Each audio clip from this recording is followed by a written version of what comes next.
Hello, I am Pramod Pandey, Center for Linguistics, Jawaharlal Nehru University, New Delhi.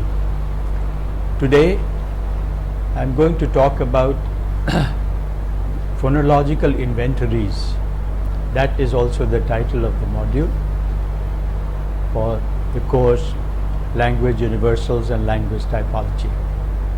Now, when we look at the number of languages in the world and the phonological inventories amongst them, we are surprised to see such a huge variety of the segmental structures in these languages.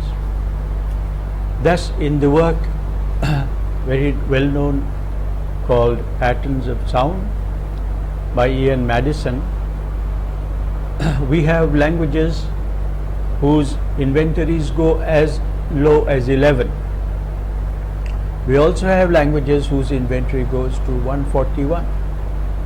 There is a middle range of these, but this whole variety of phonological systems is something that draws our attention to inquire into two main questions. And the questions are: what are the frequently occurring sounds and natural sounds in world languages, and what are the infrequent or unnatural sounds in world languages? The second question, and equally important, is what are the forces behind the structure of phonological inventories? That if a language has a 7 vowel system or a 5 vowel system, then under what conditions do we have these systems emerging? And when we have these systems, 5 vowel systems, why is it that we have such a symmetrical pattern, such as E, U, A, O, A, etc.? Why don't we have it E, A, A, and things like that? So we'll look at these aspects of phonological inventories in world languages. Now, what are the main phonological inventories that we know about? These are about 3, mainly 3 in number, and there's one which is on Indic languages. The best known and the first of the phonological inventories is found in the Stanford Phonology Archive. That is, there was this well-known project called Stanford Project and Language Universals, which has given rise to very important and significant volumes under the title Universals of Language, published in 4 volumes. So in Universals of Language, we have discussion of the phonological inventories, and the archive of Stanford Phonology Archive is a source of study of these issues and problems. The second, and now the best known of the phonological inventories, is known as the Phonological Segment Inventory Database, or UPSID. UPSID, known for University of California, Los Angeles work on this, which has given rise to a very well-known book which we refer to, namely Patterns of Sounds by Ian Madison. The number of languages started with about 317, and in 1980, now it has gone to 566 languages. These languages represent the languages of the world, all these language families about which we know, and thus is one of the best sources of the study of sound patterns in languages.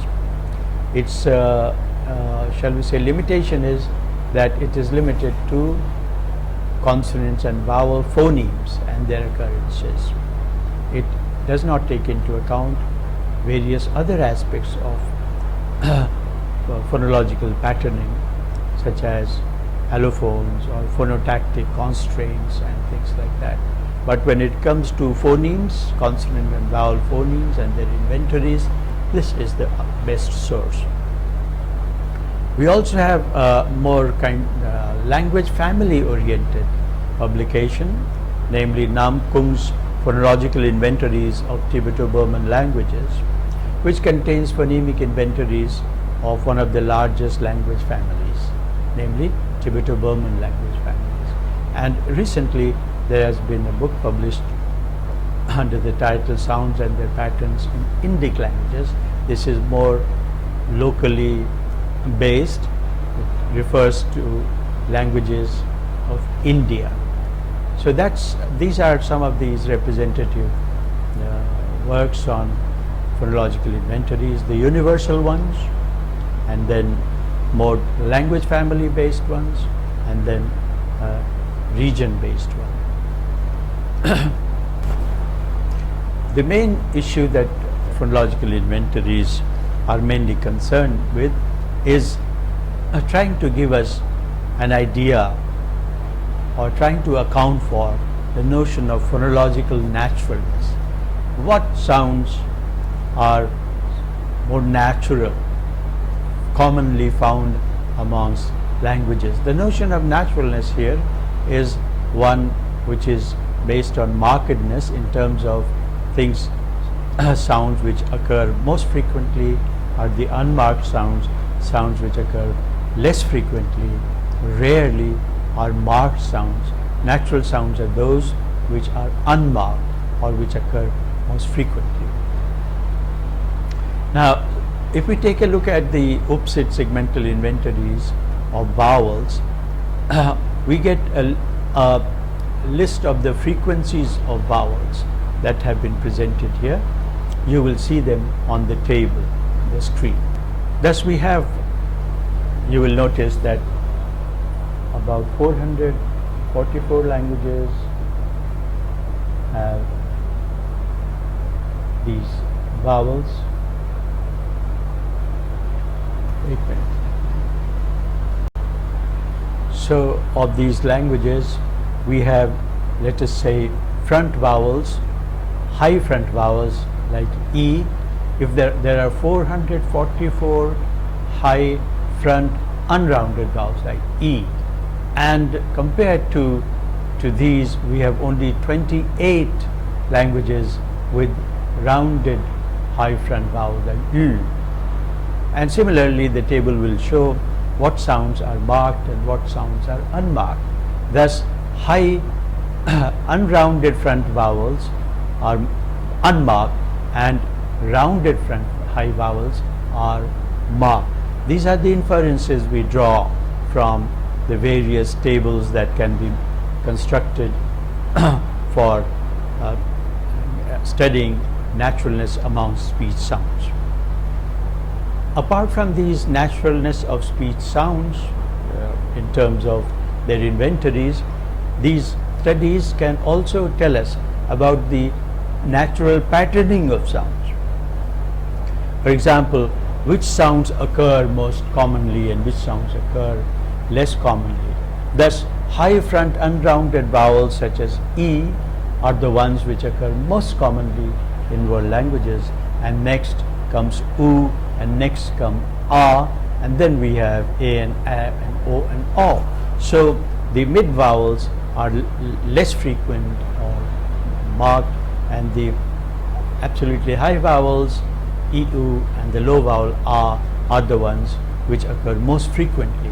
This is what we infer from these inventories. UPSID also gives us the consonant inventories. Now a typical statement about consonant inventories can be read from what you see on the screen. An example of a statement of generalizations on consonant inventories based on UPSID is the following. The range of resulting inventories extends from a low of 6 consonants to a high of 122. The more typical consonant inventory size is in the low 20s, with the mean for the 562 languages being 22.7. The modal value 22 and the median 21. Consonant inventories close to this size, that is 3 consonants more or less to 22, have been categorized as average size of consonant inventories in world languages.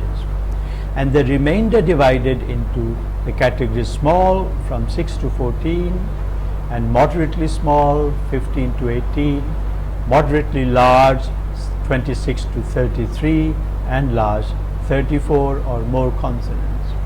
So if your language has consonants in this range, you will be able to see that how in which particular category it fits. As figure 1 illustrates, the particular cutoff values for the categories were chosen so as to approximate a histogram with a normal distribution. Although there are somewhat more languages with inventories smaller than the band defined as average than with larger than average inventories. So this is the kind of statement that you notice about these inventories based on these studies. There are quite a large number of them now, which give us an idea about the inventory sizes in world languages. They also form the basis of a study in different areas such as natural organization of sounds. What kinds of organization or patterning is found in the biological system of languages, and what is the relationship of these to the biological makeup of these languages. So UPSIT is a rich source of linguistic data, phonological data, for asking many research questions. For example, how many languages have oral and nasal vowels in a specific language group? We want to look at the typology of world languages, and we want to find out what are the types of vowels found in world languages. We have a list of them. We can differentiate or show similarity amongst these languages. In the next module on the typological properties, phonological features of Indic languages, we will show how such a database has been used to generalize about the typological characteristics of Indic languages. Apart from these, you have typology discussed at great length in the course on language universals and linguistic typology. You will find papers there as well. Another question that can be asked is, what are the main laryngeal types in a group of languages? By laryngeal types we mean sounds such as voiced, voiceless, aspirated, unaspirated, glottal stops. There are languages which have aspirated sounds like Indo-Aryan languages, but there are also languages which don't have aspirated sounds, such as Dravidian languages. Glottal stops are very common among Austroasiatic languages and Tibeto-Burman languages, but they are not so common amongst Indo-Aryan languages. So this way we can take a look at the various types of sounds which characterize the different linguistic groups. Apart from these, we can have many more questions asked about segment inventories. Questions such as constraints on the distribution of vowels and consonants. Some of these questions have become very important today in phonological theories such as optimality theory, which is concerned with constraints. So phonological description inventory is expected to provide information for answering these questions such as constraints on the distribution of vowels and consonants. What are the different canonical syllable structure types? What kind of allophonic modifications are found in languages? Languages differ on the basis of the kind of allophonic modifications such as raising of vowels, nasalization of vowels, consonant voicing, stops parentized, and processes like these.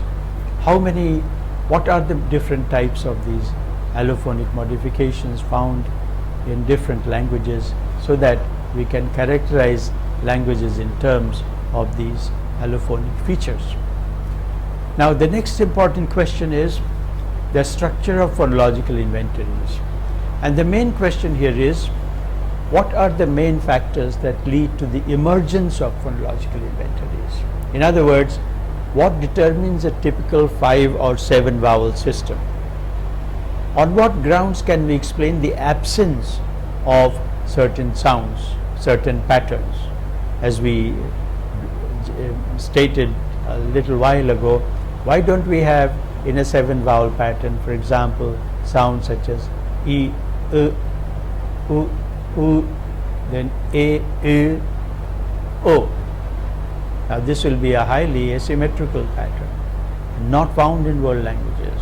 The question is, why not? What are the forces that these phonological inventories are governed by? And there are also questions such as, why is it that sometimes when a feature is introduced for one group of sounds, it is found to be occurring for other groups as well? For example, consonants, let's say a bilabial consonant p has its counterparts voiced b, and then aspirated voiceless p and aspirated voiced bh. Now we notice that once you have this p, b, b system, you go on to have th, th, k, k, g, g, etc. system. Why should it be so? Why can't you have a pattern which is not this well kind of organized? So questions such as these interest us, especially in trying to find a phonological explanation of them. There are two types of explanations that have been offered for the phonological patternings. One phonetic and the other phonological. Both try to argue for the occurrence of certain features and phenomena in languages and absence of them. To begin with the phonetic explanation, one of the first ones that were proposed is a theory called Quantile Theory, proposed by Kenneth Stevens. What Stevens says is that it is found that within an anatomical region in which sounds are articulated with large variations, they do not have significant acoustic consequences. Take the example of the alveolar region. Now, within the alveolar region, if there is some variation, like the human ear somehow tolerates this variation. However, beyond a certain point, let us say in fronted, the moment the tongue goes a little front like the, then the hearer will be able to distinguish this. Somehow alveolar and dental sounds are distinguished. Similarly, if the alveolar sound goes further back, then it will be distinguished as a retroflex sound or a palatal sound. Similarly, also in the palatal region, there is a lot of literature in this area where phoneticians talk about sounds like ch, j, ch, j, let's say in Hindi or Nepali being not palatal but pre-palatal, alveopalatal, and so on and so forth. Now phonetically that may be interesting, but phonologically, in terms of quantile phonetics, we know that this kind of variation is tolerated. So the quantile phonetics explains to us the reason why certain kinds of variation are tolerated and certain kinds are not. The explanation goes to the biological makeup of the human system, which tolerates certain amount of variation in some regions on account of the acoustic properties that they generate, and absence of them on account of the clear acoustic differences amongst them. Now the second phonetic explanation is very well known in the field of phonetics and is a subject matter of a lot of research. It's known as the maximal dispersion or sufficient contrast.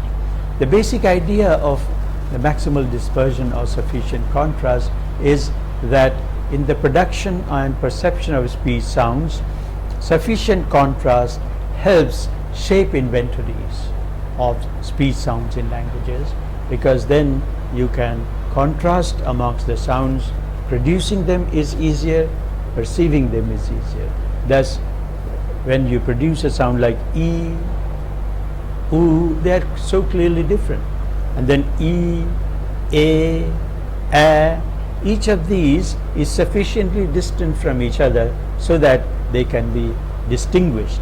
And acoustically also, there are differences amongst these, and the human ear perceive them. But think of the other possibility where you have E, A.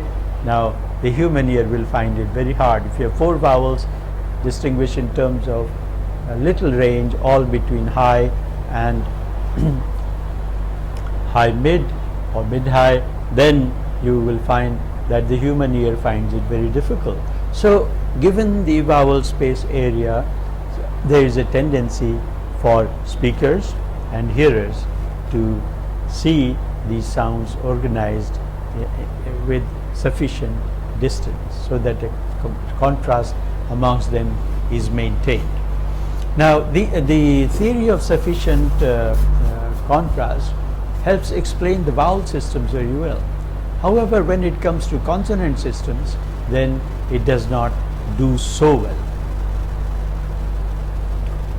Now, before we come to the consonant system, take a look at these typical 8 vowel systems and 7 vowel systems on the screen. So, an 8 vowel system is E, U, A, O, A, O. And a 7 vowel system is E, U, A, O, and then A. So, these are the most typical and commonly available vowel systems. Now, coming back to consonant inventories, we were saying that the notion of sufficient contrast provides a good explanation of the vowel systems of languages, but not such a good system of the consonant systems of languages. That's one. The second problem with sufficient contrast is that it fails to account for systems which are asymmetrical. For example, in the Galong Tibeto-Burman language Galong, we have an asymmetrical pattern such as E, A, U, A. So these are all differently, not symmetrically arranged. And similarly in Nicobarese, we have again an asymmetrical pattern such as E, A, U. You would expect to have U, O. Instead you have U, then O, and then O. So on the back you have 1, 2, 3, 4, 5 vowels which are back, and then 3 vowels which are front. Now this kind of asymmetrical pattern is a problem for sufficient contrast. In addition to the phonetic accounts of phonological patterning of sounds, we also have phonological accounts of the patterning of sounds. The best known account is that by G.N. Clements, called feature economy. Basically what feature economy says is this: if a feature is used once in a system, it will tend to be used again. Feature economy applies to features that are commonly distinctive in the class of sounds under comparison, but not to features that tend to be redundant in the class. Thus, feature economy is concerned mainly with distinctive features. Now, it has been observed that what we stated a little while ago, that normally when we have certain contrasts patterning in sounds belonging to, let's say, one place, we will find that the same kind of contrast patterning is found for the other places. We gave the examples of pa, pa, ba, ba, and so you have ta, ta, da, da, ta, ta, da, da, etc. Now, the account coming from feature economy is this: that in producing mostly the feature plus voice minus voice and the feature plus spread glottis minus spread glottis is used, apart from features minus continuant, which stands for plosives, and minus sonorant. Now, when we when we try and look at these systems such as alveolar and palatal and so on, what we find is that a system that the features plus spread glottis and the feature plus minus voice are used consistently for all them. So once these features have come to be used, then they seem to be used repeatedly for the sake of economy, so that in a system features apply economically. And then we also have, you can look at these inventories in terms of their economy. Take a look at the various types of patterns that you find for Hindi. These are 4 laryngeal contrasts. Santali, again 4 laryngeal contrasts. Toda, we have only 2. Angami, we have 3. Languages which do not have this kind of situation are rare.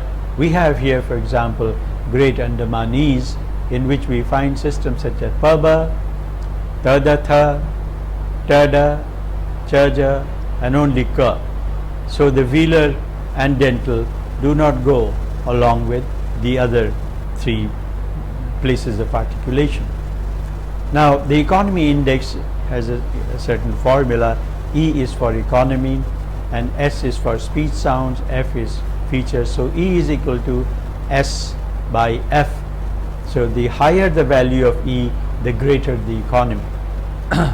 Now, that is an explanation of why it is that we have the same pattern of sounds repeated again and again. Now, phonological inventories such as UPSIT have been criticized for not giving us quite correct and accurate results, for misrepresenting these languages, and various other issues. For example, whether the listing of the inventories is correct or not, whether the phonemes are really phonemes or some of them are also allophones, whether diphthongs are diphthongs and not something else, that is just 2 different vowels. Issues such as this have to be addressed in phonological inventories. Phonological descriptions, if you are going to write a phonological description of your language or of an unknown language, then you have to be very careful in coming to conclusions about sounds relating to issues such as diphthongs, whether the sounds are diphthongs or vowel sequences. So you have to pay careful attention to issues such as diphthongs versus vowel sequences, or consonant clusters versus single consonants. Sometimes linguists consider aspirated consonants as 2 consonant plus her, pa is pa plus her. Others treat them as a single consonant, aspirated her. Issues such as these.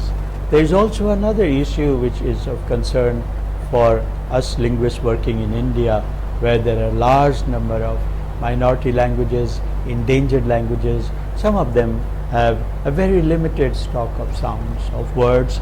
Now, in these languages, it's very difficult to find minimal pairs. So, is it the case that without minimal pairs you cannot establish the phonemes of a language? That cannot be the case. So we have to find ways and means of determining the phonemic status of languages without the presence of good minimal pairs. How to do this will be discussed in another module. Thank you.